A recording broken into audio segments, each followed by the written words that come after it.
দুই নম্বর করণীয় তাহনিক করা, খেজুর চাবায়া, খেজুর চাবানো থুতু সন্তানের মুখে দেওয়া, আর ওই চিবানো খেজুরের সামান্য অংশ সন্তানের মুখের ভিতর তালুর উপরের অংশে সামান্য খেজুর লাগায় দেওয়া। সহিহ বুখারীর বর্ণনা 3909 নম্বর হাদিস। আসমা রাদিয়াল্লাহু তাআলা আনহার বর্ণনা, আবু বকর সিদ্দিক রাদিয়াল্লাহু তাআলা আনহুর কন্যা আসমা রাদিয়াল্লাহু তাআলা আনহার বর্ণনা, তিনি বলেন আন্নাহা হামালাত বিআব্দুল্লাহ ইবনে জুবাইর, তিনি আব্দুল্লাহ ইবনে জুবাইরকে পেটে ধারণ করলেন, মানে তার সন্তান আব্দুল্লাহ ইবনে জুবাইর পেটে। ওই মুহূর্তে হুকুম আসছে হিজরত করতে হবে। তো তিনি বলেন খরাজতু ওয়া আনা মুতিম্মুন, আমি আমার সন্তান পেটে নিয়ে হিজরতের উদ্দেশ্যে রওনা করলাম। সুবহানাল্লাহ। এমন অবস্থায় যে আমি সন্তান আসন্ন প্রসবা মানে যে কোনো মুহূর্তে সন্তানটা হয়ে যাবে, ওই মুহূর্তে আমি রওনা করলাম হিজরতের উদ্দেশ্যে। আল্লাহর কি কুদরত! সবাই ভাবছে সন্তান হবে হবে হবে, কিন্তু হয় না।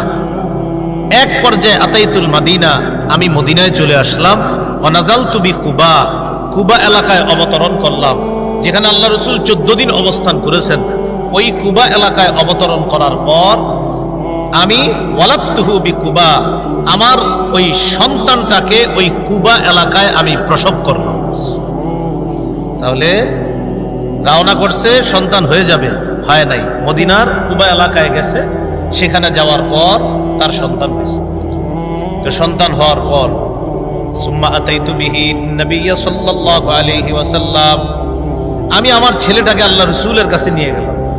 ফাওয়াদাতুহু ফি হাজরিহি, আমার ছেলেকে আল্লাহ রাসূলের কোলে দিলাম।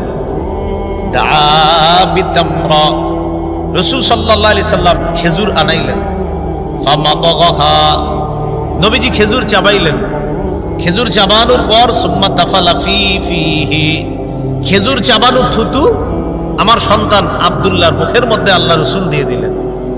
ফাকানা আউওয়ালা শাইইন দাখালা জাওফা আবদিল্লাহ রিকু রাসূলিল্লাহি সাল্লাল্লাহু আলাইহি ওয়াসাল্লাম, এই পৃথিবীতে সর্বপ্রথম আমার ছেলে আব্দুল্লাহর পেটে যে খাবার গিয়েছে, দুনিয়ার সাধারণ কোনো খাবার না, আল্লাহ রাসূলের থুতু মোবারক তার পেটে সর্বপ্রথম গেছে।